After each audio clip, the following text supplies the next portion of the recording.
Hey, it's your boy Shaun, and this is Supercars from the Hood. Now, in today's episode, I want to do another top 5 list.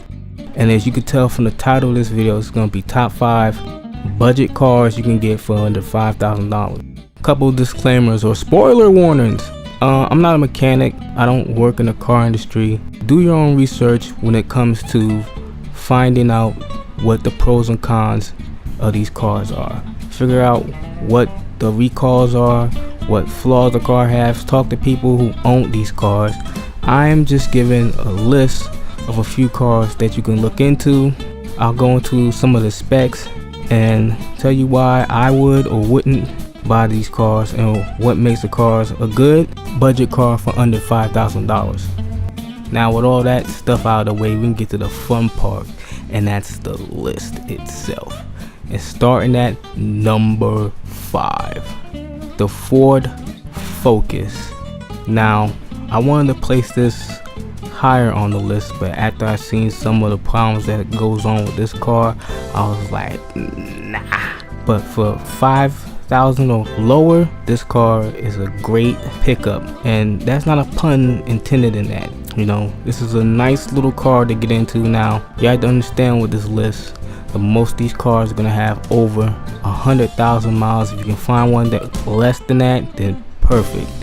The Focus, especially, or this might just be an issue with the 3rd generation, it has a bit of a transmission reliability issue from what I've seen reading around on the internet. Something about the clutches burning out and having to be replaced every 6,000 miles. For me, that will probably stop me from getting that car, period, because I won't have to put up with that every time I would drive the car or go anywhere and then have to worry about changing the clutch every 6,000 miles because the transmission keeps burning out. Now, excuse me while I keep, you might hear some popping in the microphone. I still don't have a microphone guard for this, so it's going to be popping out stuff every time I enunciating, putting P's and S's into my speech pattern. I'll try not to do that. But as I was saying, this isn't a bad car per se if you can get over the whole transmission issue, or if you have biases against Ford. I know a lot of their cars they have the most cars with the most recall issues and all that stuff. And for me, if you're buying a car $5,000, you don't really worry about stuff like that. You're on a budget and you're trying to get in that car to get to work or whatever as quick as possible. Now, for me, the 1st and 2nd gen Focus is butt ugly. That is a terrible looking car. I remember when I was about 15 when they came out, and I was like, what's that? Who designed that? Throw that person in jail, because that's terrible. But the 3rd generation, now that's a pretty damn good looking car, and I'm more leaning towards the hatchback version of the car. And I don't even like hatchbacks, but the sedan or coupe or whatever they want to call it, that thing is terrible looking. I don't know why the back end is so short. It's just Now, with these cars being under $5,000, and most likely they're going to be 4-cylinders or 5-cylinder cars, not very high on the horsepower. Focus is pushing around 160, almost 200 horsepower in that range, sometimes lower. So don't expect much in the power range. It's going to be 6 speeds, automatic and manuals. If I'm you, I'll probably go with the manual, because you don't have that transmission issue like you do with the automatic, but just putting that out there. Now, back in the day, I was looking to make the Ford Focus my first newer car purchase. I say back in the day because this was about 10 years ago, about 2009. And at the time, I owned the Ford Explorer, and I was like, do I really want to get back into owning another Ford? So that kind of took me to a different direction. I was like, I really don't want to do that. I ended up not getting a new car at all because the market crashed and there was no more money to be gotten for people to finance cars. That's just how that went. And I ended up moving back to New York. And when you live in New York, you really don't need a car. So, kind of messed up. I only owned one car in my lifetime, but hey, you do what you gotta do, right? And that little segue is gonna lead us to number 4, the Scion TC. Now I know what you're saying, Scion TC, what the hell is that? What's Scion? Well, Scion's a little company that Toyota made about, I wanna say 14 years ago, 13 or 14 years ago. And they made it for the modern community, the race community, and for younger car buyers. It didn't really pop off like they wanted. Nobody was really feeling it after a while. It was great the first few years, then after that everything flopped. And the TC was the nicest car they had till the FRS came out, and I was like, why is this a Scion? And then Scion died and it was no longer a Scion, but that's besides the point. The TC is one of the best cars you can get for under $5,000. And this car, unlike some of the other cars on this list, I personally driven. It was one of my friend's cars. It was probably the best car he had, and he's owned many. He let me drive it, which was strange because he didn't let me drive his other crappy car. He let me drive his brand new car, and I was like, okay. And it wasn't fast, but it was quick, stealthy quick, and it only had about 200 horsepower. If it had that, I doubt it. And it 0 to 60 time, non-existent, like 7.2 or something like that. But it was, for somebody who didn't know any better, was quick. And for me at the time, because I only drove an SUV, it was like getting into a Corvette for the first time. It was pretty fast, and I enjoyed driving it. It handled well, and it was gonna be strange to say, the back seats were actually pretty roomy. I'm not the tallest guy, I'm 5'9", but I'm pretty wide. I'm not that heavy, but I'm wide in the shoulders, and I had enough leg room back there, and I had enough shoulder room and enough headroom, so I found that to be pretty interesting. So I think a Scion TC is a pretty damn good car, especially for under 5,000. I haven't driven the second generation version. I didn't really like the design, even though the facelift for the last 2 years of it looked better than the first generation. I just didn't like the overall boxiness of it. It lost this rounded edges, and it just wasn't anything that I was like, I gotta go out and get that. Also, like with the Ford Focus, I was looking to get into one of these cars during the cash for clunkers or junkers, if whatever they call it, and I was really close to buying one for $21,000, but like I said, the market crashed and I couldn't get into it, even though the whole purpose of Clash for Clunkers was to get people into new cars after the market crash. It just happened to be the place I was living had a double dose of crash, and it never recovered, and I never got in that car. I'm probably lucky because, you know, it depreciated horribly, but what do you expect from a $21,000 starter car from a brand new brand from Toyota? Other than that, it's a nice car. If you're young enough, if you don't mind the age, it's a pretty cool car, and you can customize it and mod it the hell out of it without worrying about it depreciating it or voiding the warranty, because it's not likely gonna have a warranty, and that's basically what the car is for, to be modded, to be riced for you and put your flavor on it. So the Scion TC, great car, great little car, great starter car, and too bad Scion didn't make it and Toyota didn't keep the TC, because it's actually a great little car, and I enjoyed driving it, and I wish my friend didn't sell it. I wish he could have been able to keep it, but hey, like I say, it is what it is. His loss is your gain if you can find that car for under $5,000. Number 3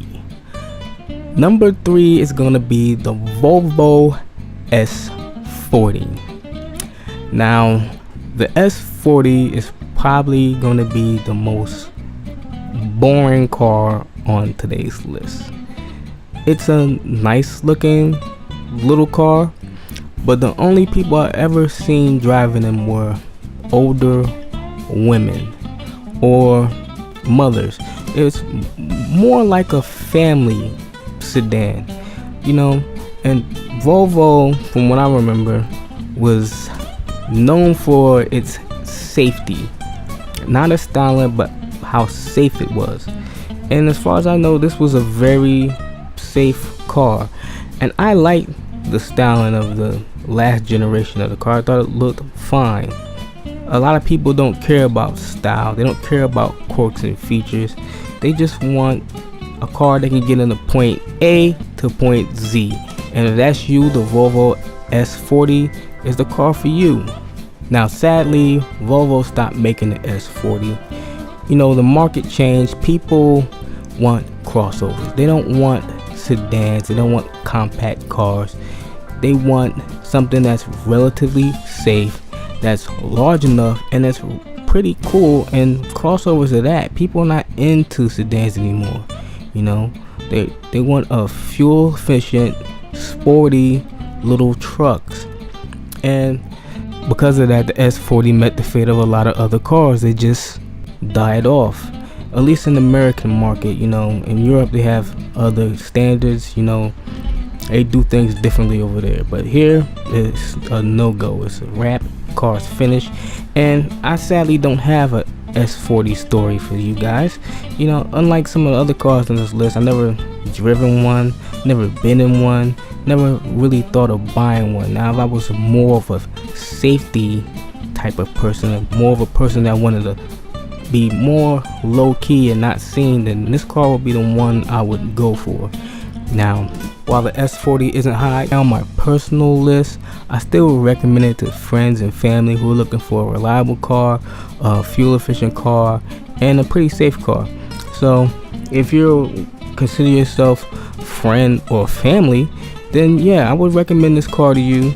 You know, if you can find one with under 100,000 miles, that would be great, terrific. You probably end up paying a little more than 5,000, but you know, just for the sake of this list, you'll probably be more around the 90,000 and 100,000 range. Just putting that out there.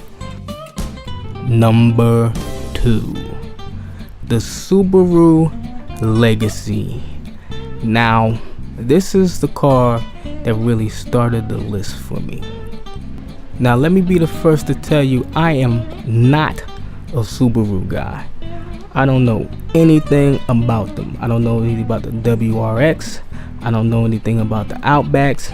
I don't know anything about the Legacy, but the Legacy is one of the first cars I look into when I'm thinking about buying a brand new car. I don't know what it is. Maybe it's all the Subaru commercials I've seen as a kid. They kind of indoctrinated me, so now first thing I think is Subaru. I should get one of those. I don't know why. It's not a cool car per se. It's not the best looking car, but it's a car I know that's reliable, and the people that own them stand by them. So that's something that I kind of look for myself. If the community is strong and the relationship with the cars is strong, and if they buy the newest model after owning the previous model for 5, 6, 7 years, and they just keep buying that car, then I know then that's a good car to get into. Or maybe you're just looking for a car to mod. I don't know how deep the Subaru Legacy modding community is. I've seen a couple of videos, I've seen a couple of builds, and you know, but I don't know how much or what different type of companies are building mods for Subaru Legacies and stuff like that. I don't know if people are building them to rally or they're just building them to stunt. This is a good car for anybody with a budget of $5,000. That's why it's number 2 on my personal list and number 2 on today's list. I'm gonna look for some Legacy forums and threads for you guys, since I don't know too much about the cars myself. If I can find them, I'll put the links in the description. That way you can decide if the car is right for you or not. Number 1, the Honda Civic. Now before you guys get triggered squad, I don't know if that's a thing or not. I know there are cars that are better than the Civic, and I know that the VTEC engine isn't the best thing out there. That's not the purpose of this video. The purpose is to point out the best cars you can get for under $5,000, and to me the Honda Civic is the very best you can get. It's fuel efficient, it's safe, reliable, and it has a huge modern community. The Civic really is a car that speaks for itself. I've seen Civics with 200,000-300,000 miles going strong, and they're cheap to run, cheap to maintain, and just keep going strong. It really is a perfect car for $5,000. It really is. And with that said, I like to bring this episode to a close. Now, episodes like this for me run a long time. I'm not used to recording videos this long because I don't really shoot any footage. You know, I used to get what I can off of Google or whatever, and then I don't, you know, I gotta do what I have to do to appease YouTube. I can't get any viewers if I'm running videos that are 5 minutes. I can't get any subs if I don't make enough content. So you'll probably see more videos like this. So if you like the video, like the video. If you dislike the video, dislike the video. If you want to see what I got planned next, come see what I got planned next. I got a lot in store for this channel, and I want you guys to be there with me. I'll catch you next time.